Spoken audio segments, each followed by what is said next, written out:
मत कर। बहुत गर्म है पानी। बहुत गर्म है, मत जला मुझे। बहू मत कर। बहू मत कर, बहुत गर्म है बहू, मैं चल जाऊंगी, मत कर। क्या हुआ बुढ़िया, मजा आ रहा है ना? हाँ, और तेज चिल्ला। क्या बोल रही थी तू कि तू अपने बेटे को सब कुछ बताएगी, मेरे बारे में बताएगी? क्या बोलेगी कि मैं तुझे टॉर्चर करती हूँ, हाँ तुझे मारती हूँ? ये बोलेगी कि मैं अपने बॉयफ्रेंड के साथ मिलकर तुझ पर अत्याचार करती हूँ? सुन बुढ़िया, अगर आज के बाद अपने मुंह से एक जबान भी निकाली ना तो याद रखियो की बार तो पैर जलाया है, अगली बार तुझे जला दूंगी, समझ गई? ले और मजा ले। बहू मत कर, बहुत गर्म है पानी। बहू, तू मेरे ऊपर इतना अत्याचार क्यों कर रही है? आखिर ऐसा मैंने क्या किया है? जो तू कहती है मैं वही सब करती हूँ बहू। तुझे पता है बुढ़िया, तेरी सबसे बड़ी प्रॉब्लम क्या है? कि तू ना मेरे सर पे चढ़ के नाचती है, सारा दिन पै पै पू पू करती रहती है और मेरा दिमाग चाट जाती है। इसलिए ना अब मैं तेरे साथ जैसा करूंगी तुझे वैसा ही करना पड़ेगा, समझ गई? सही करा तुमने बेबी, जो इसके पैर फूंक दिए। ये बुढ़िया ना है इसी लायक, ना तो इसकी वजह से हम दो बातें कर पाते हैं, बीच में ना कलेश बन के बैठी है और रोज ना हम बातें करेंगे अच्छी अच्छी। हाँ बेबी, तुमने ना एकदम ठीक कहा। इस बुढ़िया के चक्कर में ना हम क्वालिटी टाइम स्पेंड ही नहीं कर पाते हैं, हम रोमांस नहीं कर पाते हैं। इसने ना हमारी जिंदगी में जहर घोल दिया है। एक काम करते हैं, अभी तो हमने इसको सिर्फ पैर जलाया है, अभी ना हम इसको और मारेंगे, जब तक मारते रहेंगे जब तक ये तड़प नहीं जाती। और हाँ, वैसे इसको बहुत घूमने का शौक है ना, अब देखती हूँ ये अपने जले हुए पैर लेके कहाँ जाती है। सुन बुढ़िया, जाकर हमारे लिए खाना बना के ला। समझ नहीं आया क्या? खड़ी हो, अरे खड़ी हो, निकल यहाँ से, चल जा।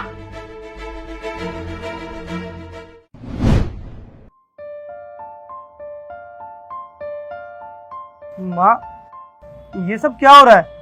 और ये क्या हालत बना रखी है आपने अपनी? बेटा, तेरी बहू और उसके बॉयफ्रेंड ने मिलकर मेरा ही हाल किए। देखना, मेरे पैर भी जला दिए बेटा। बॉयफ्रेंड? लेकिन माँ, उसका बॉयफ्रेंड कौन है? और इतनी जल्दी उसका बॉयफ्रेंड कौन सा बन गया है?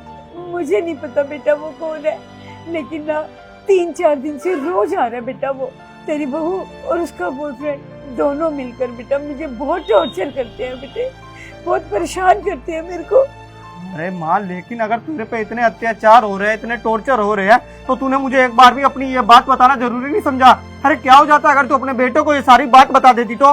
बेटा, तू वहाँ देश की सेवा कर रहा है और मैं वहाँ पे तुझे अपनी प्रॉब्लम बताकर परेशान नहीं करना चाहती थी, इसीलिए मैं तुझे फोन नहीं करती थी।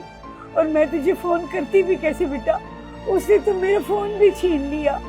कोई बात नहीं माँ, अब तू टेंशन मत ले। अब तेरा ये बेटा आ गया है ना, अब उन्हें पता चलेगा कि एक फौजी की माँ को तकलीफ देने का मतलब क्या होता है। आप चलिए मेरे साथ। हाँ बेबी, और सबसे अच्छा तो ये हुआ कि हमने उसको वहां से। ओह शिट बेबी, मेरे पति का कॉल, अब मैं क्या करूं? सुनो, तुम ना चुप रहना, कुछ मत बोलना। हेलो, कैसी हो प्रीत तू? मैं तो एकदम ठीक हूँ मोनू। अच्छा, और माँ कैसी है? तुम उनका ख्याल ठीक से रख तो रही हो ना? बेबी, तुम ये कैसी बातें कर रहे हो?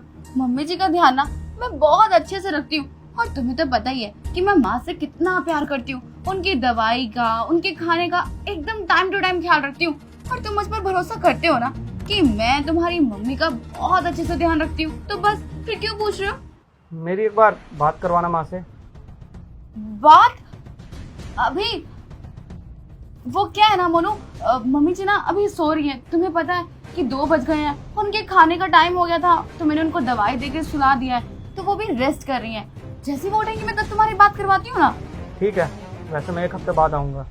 ओह, तो तुम 1 हफ्ते बाद आने वाले हो? कोई बात नहीं मोनू, अपना ना ध्यान रखो और आराम से आओ।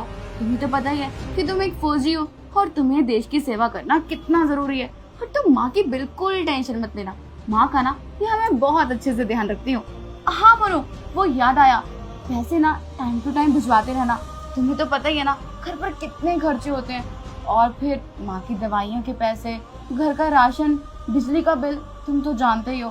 तो बस तुम पैसे टाइम टू टाइम भिजवा देना, ठीक है?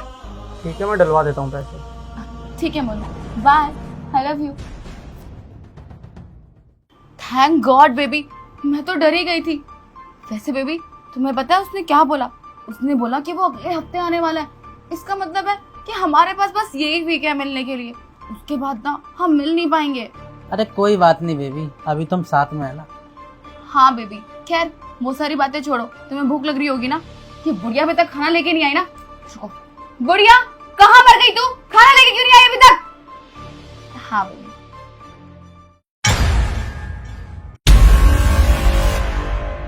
मोनू, तुम यहाँ पर? क्या बनाना है बताइए, मैं बना कर ला देता हूँ। तुम्हारे लिए नहीं, तुम्हारे बॉयफ्रेंड के लिए भी बना दूंगा।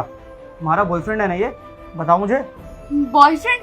मोनू तुम्हें क्या हो गया? ये तो मेरा भाई है, दूर का भाई। अरे बस करो प्रीत, और कितना झूठ बोलोगी तुम? अरे तुम्हें क्या लगता है मुझे कुछ पता नहीं है? अरे थोड़ी देर पहले ही मैं इस घर में आ चुका था और गेट पर खड़े होकर सब कुछ देख रहा था कि कैसे तुम दोनों मिलकर मेरी माँ के पैरों पर गर्म पानी डाल रहे हो, उनके पैर जला रहे हो। अरे तुम्हें क्या लगता है कि ये सब झूठ बोल रहा हूँ? अगर झूठ बोल रहा हूँ तो मेरे फोन में इसकी रिकॉर्डिंग है, अभी अभी तुम्हें दिखा भी सकता हूँ। और प्रीत तुम, अरे क्या कसूर था मेरी माँ का? तुमसे 2 वक्त का खाना ही तो मांगती थी ये, लेकिन नहीं, खाना देना तो दूर की बात है, तुमने तो इन पर न जाने कितने जुल्म करे। अरे तुमने तो सोचा इनका बेटा फौज में है, कभी आएगा ही नहीं, और जब आएगा तब की तब देखी जाएगी। इससे पहले इसकी माँ को मार दो और सारी जमीन जायदाद अपने नाम कर लो, और जमीन जायदाद जब तक नाम नहीं होती तब तक इस बुढ़िया को नौकरानी बनाकर रखो और घर का सारा काम करवाओ। और यहाँ तक तो ठीक था, तुमने क्या किया? तुमने मेरी माँ का फोन भी छीन लिया। क्यों? क्योंकि मेरी माँ मुझे ये बातें ना बता पाए। अरे तुम्हें क्या लगा था, अगर तुम इनसे फोन छीन लूंगी या इनसे मेरे से बात करने की कोई भी ऐसी चीज इनके पास छोड़ोगी नहीं तो मुझे इनकी बातें पता नहीं चलेगी? अरे तुम चाहे जो भी कर लो, झूठ एक ना एक दिन सामने आ ही जाता है और सच का पता चल ही जाता है। और तुमने क्या सोचा था, तुम्हारा ये बॉयफ्रेंड और तुम मिलकर मेरे सामने कभी सच आने ही नहीं दोगे? अरे कब तक छुपा लेते तुम? अरे कब तक छुपा सकते थे तुम कि मेरी माँ पर इतने अत्याचार होते और मुझे पता भी नहीं चलता? अरे मुझे तो शर्म आ रही है प्रीत तुम पर, अपनी बीवी कहते हुए। अरे मैंने तो सोचा था कि मेरे जाने के बाद तुम मेरी माँ का ख्याल रखोगी, लेकिन नहीं, तुम तो इनका ख्याल रखना तो दूर की बात है, तुम तो इनसे अपना घर का काम करा रही हो। अरे थोड़ी तो शर्म करती ना, थोड़ी तो रहम खा लेती बेचारी मेरी माँ पर। अरे इकलौती मेरी माँ के अलावा मेरे इस दुनिया में है ही कौन? अरे इन्होंने कहा था कि तुम अच्छी लड़की हो, तुमसे शादी कर ले, लेकिन इन्हें क्या पता था कि शादी के बाद तुम ही इन पर इतने अत्याचार करोगी। आज तो सच में मुझे ऐसा लगता है कि तुमसे शादी करने से अच्छा था कि मैं जिंदगी भर कुंवारा ही रह लेता, कम से कम मेरी माँ को ये दिन देखने तो नहीं पड़ते। लेकिन अब और नहीं, अब और नहीं बर्दाश्त करूंगा मैं।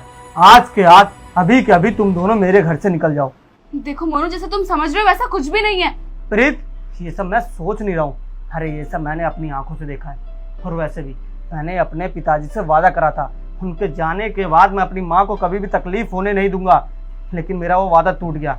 अरे इतना सब करने के बीच तुमने एक बार भी ये नहीं सोचा कि अगर इसके बेटे यानी मुझे पता चलेगा तो मैं तुम दोनों का क्या हाल करूंगा? लेकिन नहीं, तुम्हें तो इस बात की कोई चिंता ही नहीं थी। लेकिन खैर, हाँ, मुझे सब पता चल चुका है और तुम दोनों की असलियत सामने आ चुकी है, तो इससे पहले मैं अपना आपा खो दूं, तुम दोनों मेरे घर से निकल जाओ। मैं आज के आज तुम्हें डिवोर्स देता हूँ, निकल जाओ मेरे घर से। मोनू, तुम प्लीज मेरी बात समझने की कोशिश करो, मुझ पर यकीन करो। मुझसे बहुत बस मुझे तुम्हारी और तुम्हारे बॉयफ्रेंड की कोई बात नहीं सुननी, निकल जाओ। लेकिन मोनू, मैं तुम्हारी अब कोई भी बात नहीं सुनना चाहता। तुमने सुना नहीं मैंने क्या कहा कि मैं तुम्हें अभी के अभी डिवोर्स देता हूँ, और अब मेरे घर से निकलो।